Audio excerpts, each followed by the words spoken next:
He is disappointed and has to walk back to the pavilion.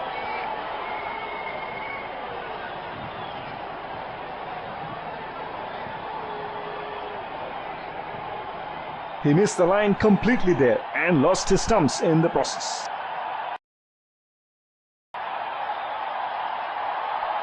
Biding his time, waiting for the bad delivery.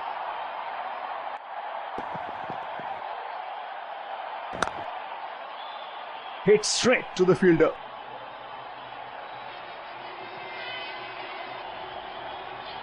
The bowler is bowling from his favorite end.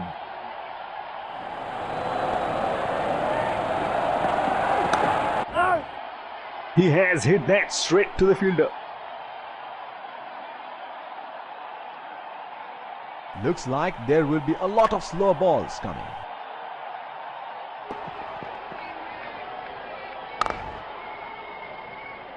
Tapped back to the bowler.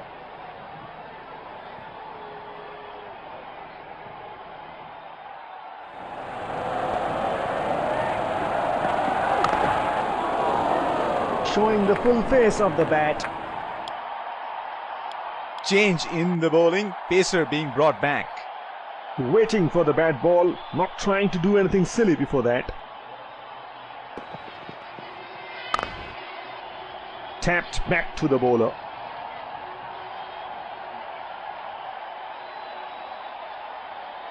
The bowler will have to be extra careful of the line he bowls to this field.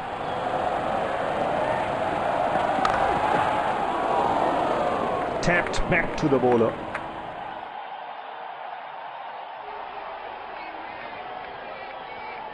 What do you think about new teams like Afghanistan getting test status?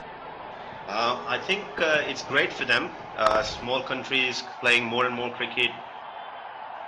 Obviously, at this point of time, they're suited more for the shorter format. They've done well in recent short formats. They've got some radical players. They've got good spin bowlers, which I think takes their team to another level. But their recent performance in the longer format, not too impressive.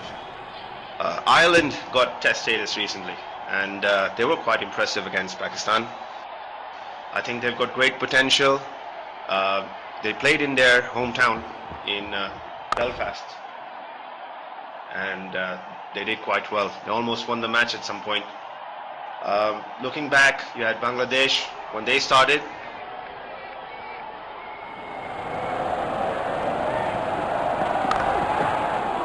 Tapped back to the bowler.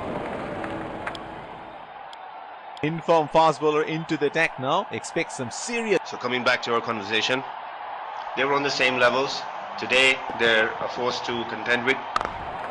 I think it's really good for the sport that more and more countries start participating and start showing their abilities on the biggest stage.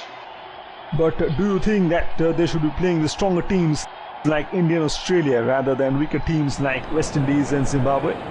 It's interesting that you say West Indies being a smaller country, because if you look at a couple of generations ago, West Indies was a strength, was a power, with a team everybody feared, with their big, tall, fast bowlers and their calypso style batting. But I guess this is how cricket evolves over a period of time. You see teams that have been the most powerful and elite today struggling for dominance. And with regard to your question about whether they should start with Played that really well and it found the gap all the way to the boundary.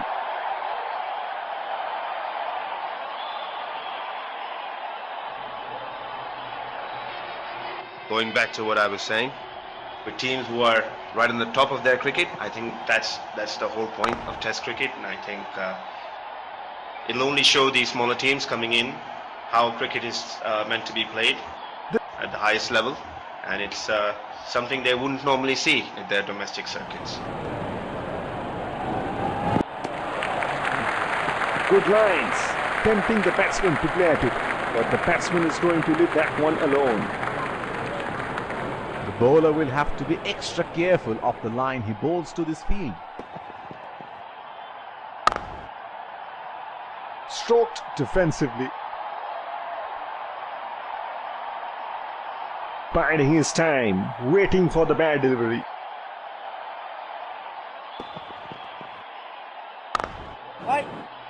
Couldn't find the gap and the fielder stops it easily. There is a fielder at cover.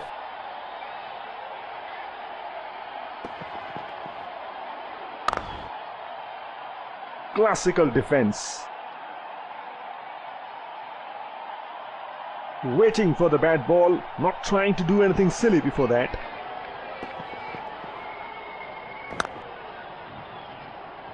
Tapped back to the bowler. The bowler is bowling from his favorite end.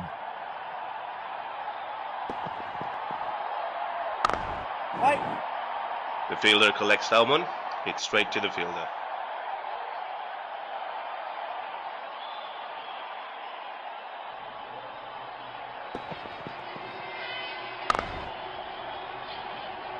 Tapped back to the bowler. Change in bowling here. Spinner into the attack now. There is a fielder at cover.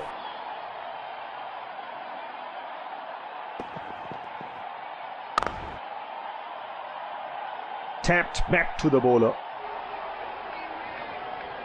The bowler is bowling from his favorite end.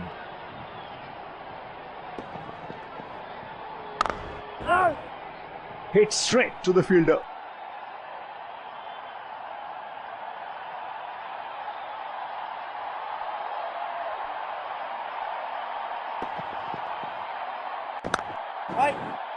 He has hit that straight to the fielder.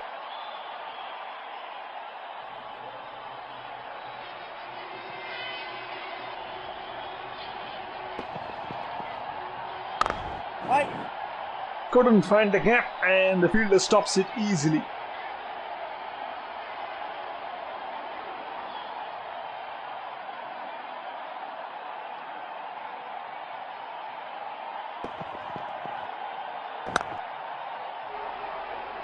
Tapped back to the bowler.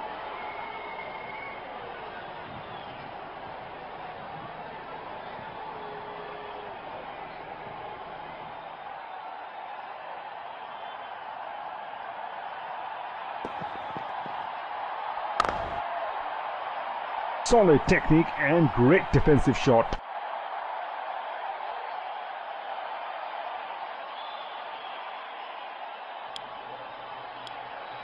Spinner into the action from the other end. Great defensive technique shown by the batsman.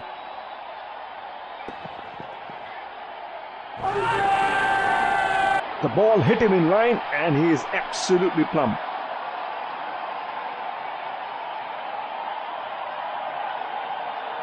Batsman having a chat with his partner for the DRS review and they decide against it. He is taking the long walk back to the pavilion.